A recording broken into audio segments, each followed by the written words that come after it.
हुई तीर्थंकर प्रभु की ऐसी कृपा कि अब बदल गया है जीवन। साधारण मानव से कुबेर इंद्र बनकर हर्ष से भाव विभोर हो रहा है मन। गौरवशाली होंगे वो पावन क्षण जिनका पंचकल्याणक प्रतिष्ठा महोत्सव में सब मिलजुल कर मनाएंगे जश्न। पुणे नगर से सारे देश में पहचाना जाने वाला एकमात्र भक्तामर तीर्थ भांडगांव में परम पूज्य गणाचार्य श्री पुष्पदन सागर जी महाराज के परम प्रभावक शिष्य भक्तामर वाले बाबा डॉक्टर आचार्य श्री प्रणाम सागर जी महाराज की पावन प्रेरणा एवं आशीर्वाद से 6 से 11 दिसंबर 2024 तक आयोजित होने वाले भव्य पंचकल्याणक प्रतिष्ठा महोत्सव में रत्नों से रत्नत्रयी जिनाशन की प्रभावना बढ़ाने वाले कुबेर इंद्र बनने का परम सौभाग्य श्रीमती सारिका चेतन भाई शाह वालेकर मार्वल्स बारामी को प्राप्त हुआ है। उनके इस गौरवशाली क्षणों में आप सभी धर्म प्रेमी बंधु भी पधार कर उनके हर्ष को अवश्य बढ़ाएं। आयोजक भक्तामर तीर्थ पंच कल्याणक प्रतिष्ठा समिति, निवेदक प्रणाम धारा परिवार ट्रस्ट, भांडगांव, यवत, पुणे, महाराष्ट्र।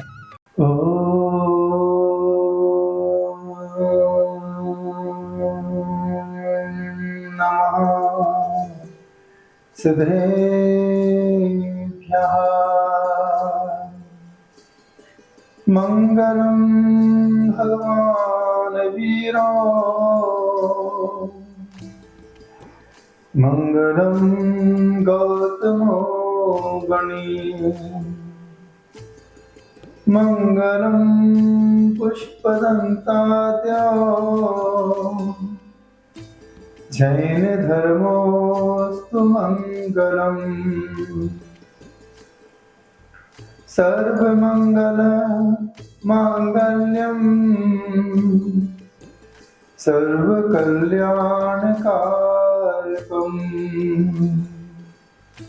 प्रधानां सर्वधर्माणां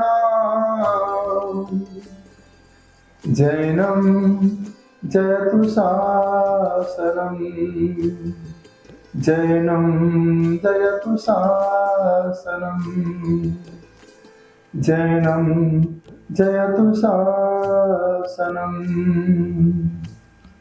24 तीर्थंकर भगवान को नमस्कार करते हुए,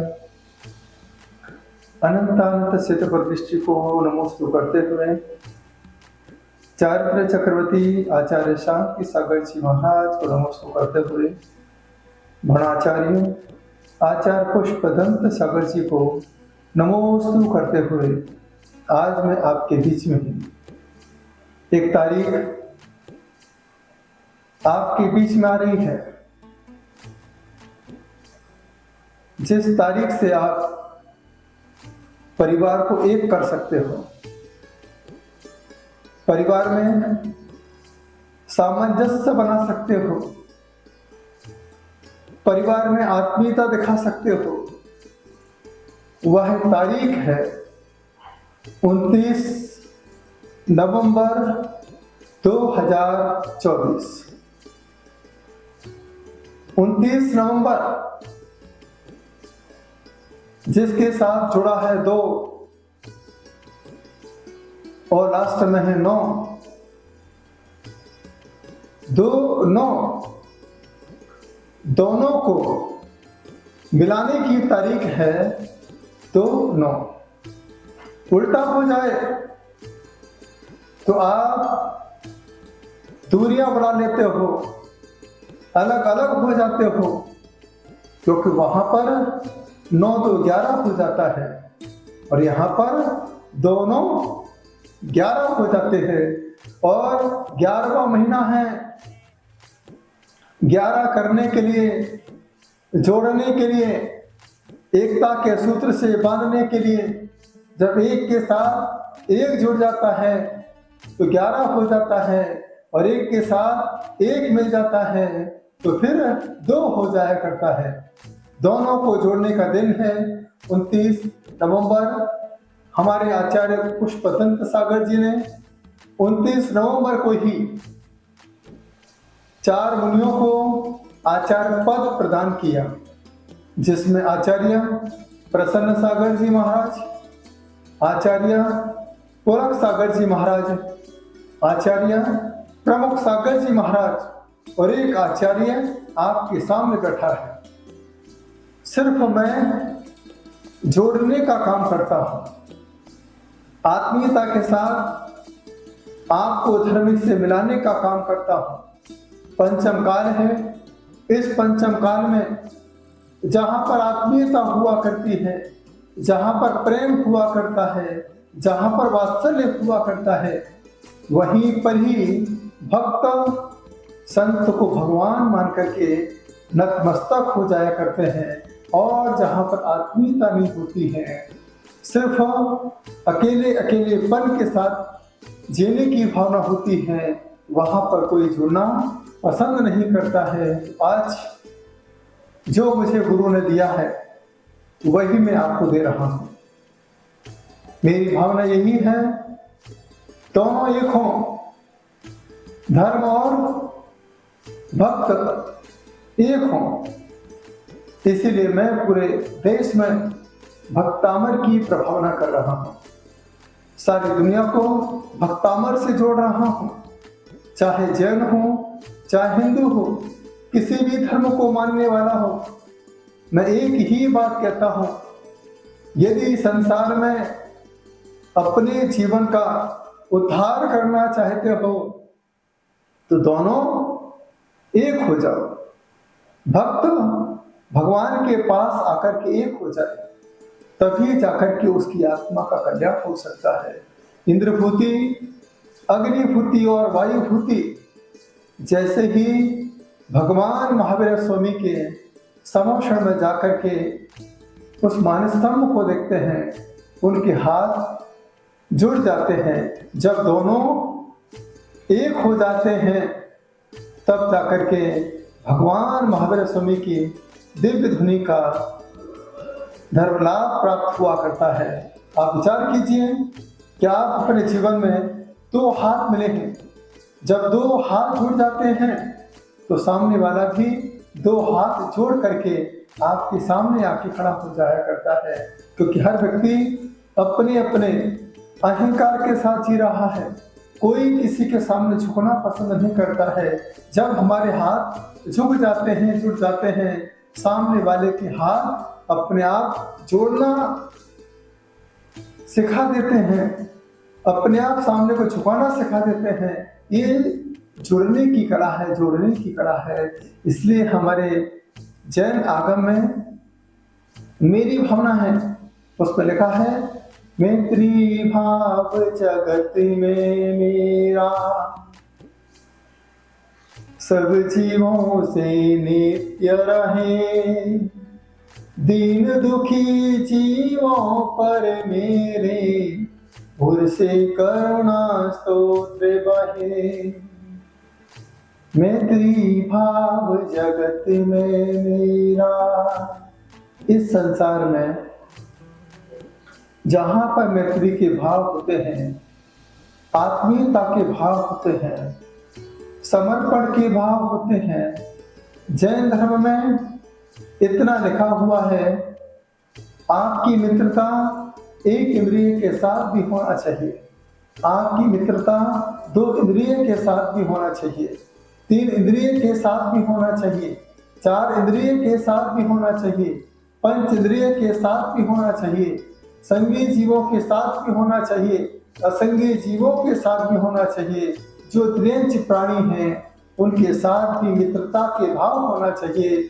जो आपके घर में सेवा दे रहा है उसके साथ भी आत्मीयता के भाव होना चाहिए। यदि अपने से किसी का दिल दुखता है, किसी को तकलीफ होती है, तो ये मान के चलना उसकी तकलीफ से आपको भी तकलीफ हो सकती है, किसी के कष्ट से आपको भी कष्ट हो सकता है। तो जैसा हम अपना चाहते हैं वैसा ही सामने वाले के लिए विचार कीजिए, तो ही आप अपने जीवन में सुख शांति अमन चैन के साथ जी सकते हो। विचार कीजिए कि आपके परिवार में विवाद का कारण क्या है, किस बात को लेकर विवाद हुआ करता है। उस विवाद को खत्म करने का प्रयास कीजिए। जिन शब्दों से सबको बुरा लगता है उन शब्दों में सुधार होना चाहिए। जिस बात से बच्चे नाराज होते हैं, बस उस बात पर बड़ी अच्छी तरीके से आत्मीयता के साथ पूरे प्रेम वात्सल्य के साथ उस बातों को ऐसा प्रस्तुत करें जिससे वह आपकी बात को मान सके। बात वही है, लेकिन बात को बताने का तरीका अलग अलग है। शब्द वही है, शब्दों को प्रस्तुत करने का तरीका अलग अलग होता है। तो जब कभी आप घर में आते हैं तो बड़े प्रेम के साथ, वात्सल्य भाव के साथ शाम को जब घर आए, हाथ जोड़ के कहें जय जिनेंद्र। सभी परिवार को मेरा जय जिनेंद्र। घर वालों के चेहरे पर यदि उदासीनता भी होगी तो जिनेंद्र भगवान का नाम सुन करके सबके चेहरे पर मुस्कुराहट आ सकती है। याद रखना, जो भगवान का नाम लेता है उसके सामने कभी दुश्मन टिक नहीं सकता है। सबसे बड़ा ब्रह्मास्त्र आपके पास है भगवान का नाम। जय जिनेंद्र एक ऐसा शब्द है जो आपके अंदर प्रेम, वात्सल्य, एकता, आत्मीयता को बना सकता है और विद्वेष, सामने वाले का क्रोध अपने आप खत्म कर सकता है। तो सबसे पहले आप जब शाम को घर आए तो दुकान का गुस्सा घर पे ना निकालें, ऑफिस का गुस्सा अपने परिवार पे ना निकालें। किसी से कोई बोलचाल हो गई हो, उस बोलचाल का प्रभाव आपके घर में नहीं दिखना चाहिए। जो कुछ भी आपने किया है, बस जहां पर जूते चप्पल आपने उतारे हैं वहीं पर ही छोड़ देना। घर में आना तो मुस्कुराते हुए चले आना, क्योंकि जितना गुस्सा आपको आ रहा है उतना गुस्सा आपकी पत्नी को भी आ रहा होगा, क्योंकि आपने उसे समय नहीं दिया। जब आग के सामने आग जलती है तो आग और बढ़ जाती है। इसलिए एक को आग बनना है तो दूसरा जल बन जाए, तब जाकर के परिवार में आत्मीयता, एकता, समर्पण के भाव बन सकते हैं। गलती किसी की नहीं है। लोग गलती और किसी पर थोप देते हैं कि जो कुछ भी हुआ है इसकी गलती से हुआ है, यही गलती कर रहा है, इसीलिए ऐसा हो रहा है। ये हमारी गलत सोच है। कोई भी कुछ गलत नहीं करता है, हर कोई सही करने का काम करता है। कि जब कर्मोदय सामने आके खड़े हो जाया करते हैं तब जाकर के वह गलती का रूप ले लिया करते हैं। तब जाकर के ऐसी स्थिति विवादों की सामने आके खड़ी हो जाया करती है। इसलिए जीवन में डरो, कर्म से डरो। हमारे जैन धर्म में कहते हैं पापी से नहीं, पाप से डरो। पापी ने पाप क्यों किए हैं? पाप नहीं होते तो वह पापी कैसे करता? तो पाप से डरिए, इस संसार से डरिए जो हमें गलत मार्ग की ओर लेकर के जाता है। हर समय, हर पल दोनों को मिला लो और यही शब्द आपके मुंह से निकलना चाहिए, जय जिनेंद्र। आज आपके बीच में हूं। आचार्य पद हमारे आचार्य गुरु ने 2019 में दिया था, वहां पर 1/9 था। और जब आचार्य पद दिया तो यहाँ पर 2/9 हुआ। एक ऐसी भावना के साथ दिया कि हमारे शिष्य आकाश की ऊंचाइयां छुए, हमारे शिष्य 3 नंबर के पद पर पहुंचे। यह 3 नंबर का पद न्यूमरोलॉजी के हिसाब से अपने आप में ही गुरु का पद हुआ करता है, गुरुत्वाकर्षण से जुड़ा हुआ होता है। और जब गुरुत्वाकर्षण से कोई पद जुड़ जाया करता है तो वह सभी भक्तों को अपनी ओर आकर्षित कर सकता है। जैसे आचार्य मानतुंग स्वामी, जिन्होंने भक्तामर के प्रभाव से सारी दुनिया को अपनी ओर आकर्षित कर दिया। आचार्य कुंद स्वामी, जिन्होंने समय सार के माध्यम से सभी को अपनी ओर आकर्षित कर दिया। धवला सतखंडागम ग्रंथ, जैन सेनाचार्य, वीर सेनाचार्य, समंतभद आचार्य, भद्रबाहु स्वामी, इन्होंने अपने प्रेम भाव के साथ, वात्सल्य भाव के साथ सारी दुनिया को धर्म से जोड़ दिया। मेरा आपसे यही कहना है कि जीवन में अंकों का जीवन पर बहुत बड़ा प्रभाव पड़ता है। अंकों के साथ भावों का संबंध है। इस संबंध को अपने जीवन में अनुबंध करके रखिए, तभी जाकर कि हम संसार से जुड़ सकते हैं।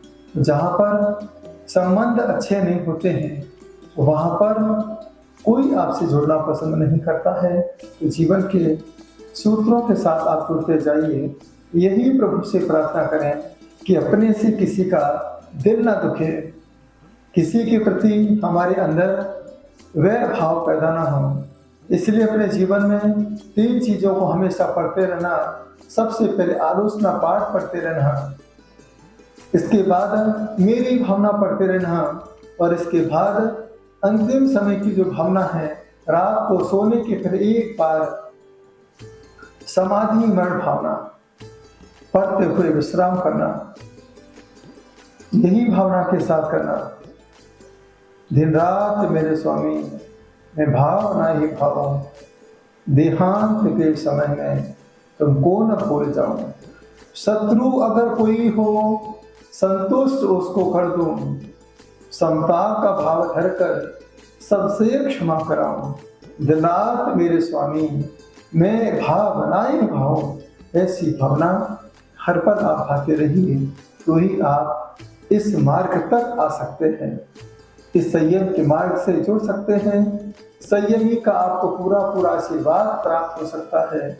जो संयमी के साथ जुड़ करके आत्मीयता नहीं दिखा सकता है, उसे कभी संयमी का पूरा आशीर्वाद प्राप्त नहीं हो सकता है। तो अपने जीवन में बी पॉजिटिव, अच्छा सोचिए। मैंने आचार्य पद के साथ आपको जोड़ा है।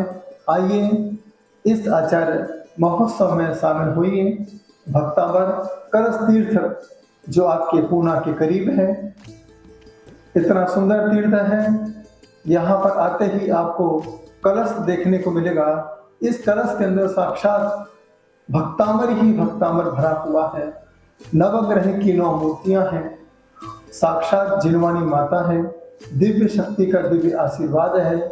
पूरा समोषण बना हुआ है।